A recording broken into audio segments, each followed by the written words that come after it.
श्री युगल चरण कमलभ्यो नमः। श्री गुरुदेवाय नमः। श्रीमते निम्बारकाचार्य नमो नमः। श्रीमद्हंस समारंभां सनकादिक मध्यमां अस्मदाचार्य पर्यन्तां वन्दे गुरु परंपरा।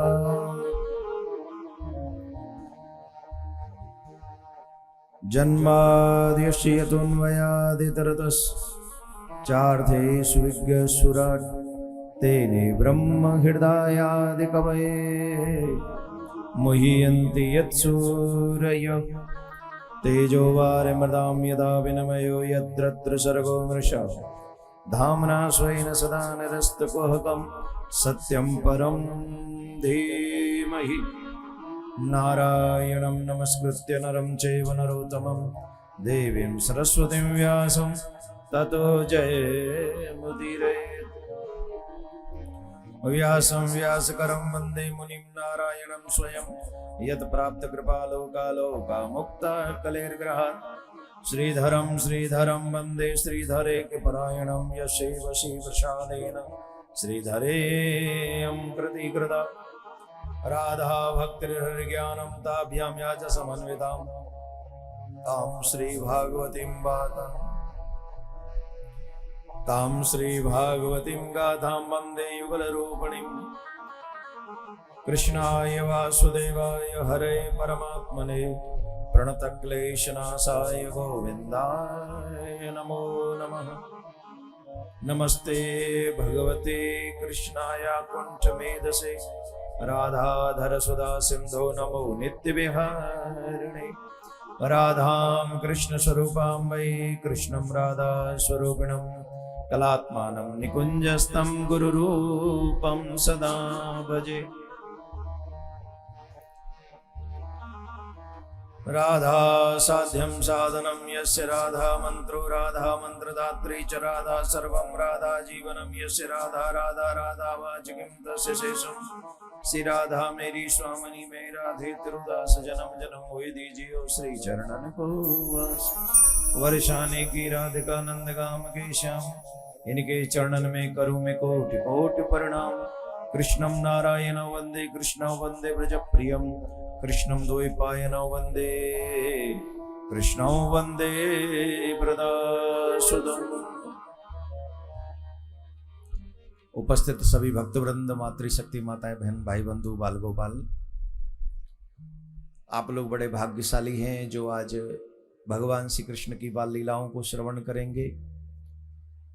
समस्त संपूर्ण श्रीमद् भागवत महापुराण का जो प्राण है वो है दसम स्कंद।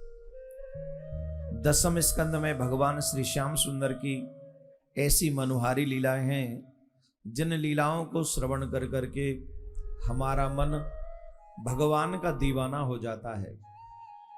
मनुष्य जीवन का एकमात्र उद्देश्य यही होना चाहिए कि हमारा मन भगवान में लग जाए। देखो एक बात बताएं, संसार में मन लगाना नहीं पड़ता, वो तो ऑलरेडी लगा हुआ ही है। बताओ संसार में लगाना पड़ता है? ऑलरेडी लगा हुआ है, लगाना नहीं पड़ता। लेकिन भगवान में मन लगाना पड़ता है, प्रयास करना पड़ता है, मेहनत करना पड़ता है, यत्न करने पड़ते हैं, प्रयत्न करने पड़ते हैं, प्रयास करने पड़ते हैं। और तब भी थोड़ी देर के लिए लगता है और फिर छूट जाता है, फिर भागता है ना। कितने लोग आना चाहते होंगे आज भी कथा में, पर किसी की नौकरी है, किसी के बच्चे हैं, किसी का बिजनेस है, किसी का परिवार है, किसी की ये मजबूरी, किसी की ये मजबूरी, नहीं आ सकते। क्यों? संसार में मन लगाए बैठे। लेकिन आप कितने भाग्यवान हैं, उसी संसार को छोड़कर, चाहे यहां हमारा हो सकता है बैठ के भी मन न लगे, पर आए तो सही, को प्रयास तो किया। और कहते हैं गोस्वामी तुलसीदास बाबा, करत करत अभ्यास के जड़वत हो तो सुजान। अगर आप प्रयास करेंगे प्रैक्टिस करेंगे तो निश्चित वो प्रयास सफल होगा। आइए सर्वप्रथम हम विश्व शांति के लिए प्रे कर लें पहले। और इस समय तो बहुत आवश्यकता है विश्व शांति की। जिस तरीके का माहौल यूक्रेन और रशिया में बना हुआ है, मैं चाहूंगा 2 मिनट आपका ध्यान ले लूं, शांतिपूर्वक सुने आप। यूक्रेन रशिया, अगर हम ये सोचते हैं कि उनकी लड़ाई का हमारे ऊपर कोई फर्क नहीं पड़ेगा तो ये हमारी गलती। युद्ध कहीं भी हो धरती पर, उसका असर सब पे पड़ता है। आपके यहां डीजल पेट्रोल महंगे हो जाएंगे, बाहर से आने वाली चीजें महंगी हो जाएंगी और वो आप ही के ऊपर भारी पड़ने वाली है। द्वितीय, जो हमारे बच्चे पढ़ने गए थे, लगभग 20-25 हजार बच्चे भारतीय जो यूक्रेन में पढ़ रहे थे, उन बच्चों की पढ़ाई लगा हुआ वो पैसा, ये सब इफेक्टेड होगा। तो युद्ध किसी समस्या का समाधान नहीं है। समस्या चाहे रशिया को हो, समस्या चाहे यूक्रेन को हो, समस्या चाहे वर्ल्ड में किसी भी कंट्री को किसी कंट्री से हो, लेकिन युद्ध उसका हल नहीं, समस्या का समाधान नहीं। आज यूक्रेन की स्थिति देखते बनती है। ऊंची ऊंची इमारतें खंडर हो गई हैं, सड़कें वीरान हो गई हैं, चीखते चिल्लाते वहां के लोग, बिलखती हुई माताएं बहनें, वहां छोटे छोटे बच्चे मिसाइलों को गिरते हुए देख रहे हैं। उनके जीवन में, उनके माइंड पर क्या फर्क पड़ेगा? वो जीवन भर कैसे सरवाइव करेंगे? हम लोग दूर बैठे हैं शायद इसलिए हम उनके दर्द को न समझ पाए, लेकिन ये सच है कि मानवता को अगर कहीं दर्द होगा, मानवता अगर कहीं खतरे में होगी, तो वो पूरे धरती पर असर छोड़ेगी, पूरे धरती पर उसका प्रभाव पड़ेगा। यूक्रेन की गवर्नमेंट कह रही है 18 साल